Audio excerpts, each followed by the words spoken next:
अस्सलाम वालेकुम। मुल्की और गैर मुल्की ताज़ा तरीन खबरों के लिए देखते रहें के न्यूज चैनल इंटरनेशनल। यूट्यूब पर हमारा चैनल सब्सक्राइब कीजिए और रहें दुनिया भर की खबरों से बाखबर। खबरों का सिलसिला आगे बढ़ाते हुए लिए चलेंगे आपको शेखुपुरा, जहां से रिपोर्ट कर रहे हैं हमारे ब्यूरो चीफ ताहिर खान। शेखुपुरा में दौरान सर्विस वफात पाने वाले सरकारी मुलाजमीन के बच्चों को हुकूमत पंजाब के कवानीन के मुताबिक सरकारी नौकरियां मिल गयी। सूबाई वजीर बराए कुदरती आफात पंजाब मियां खालिद महमूद ने डिप्टी कमिश्नर शेखुपुरा मोहम्मद असगर जोया के हमरा तकर्री के ऑर्डर तकसीम किए।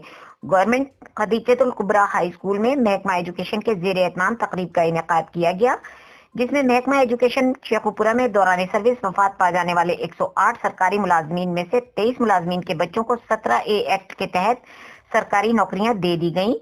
सूबाई वजीर बराए कुदरती आफात पंजाब मियां खालिद महमूद ने डिप्टी कमिश्नर मोहम्मद असगर जोया के हमरा मुलाजमतों की तकर्री के ऑर्डर तकसीम किए।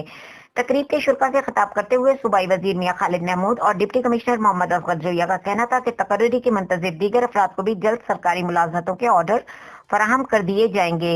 उन्होंने भर्ती होने वालों को मुबारकबाद देते हुए अपने फराइज ईमानदारी से अदा करने की हिदायत की।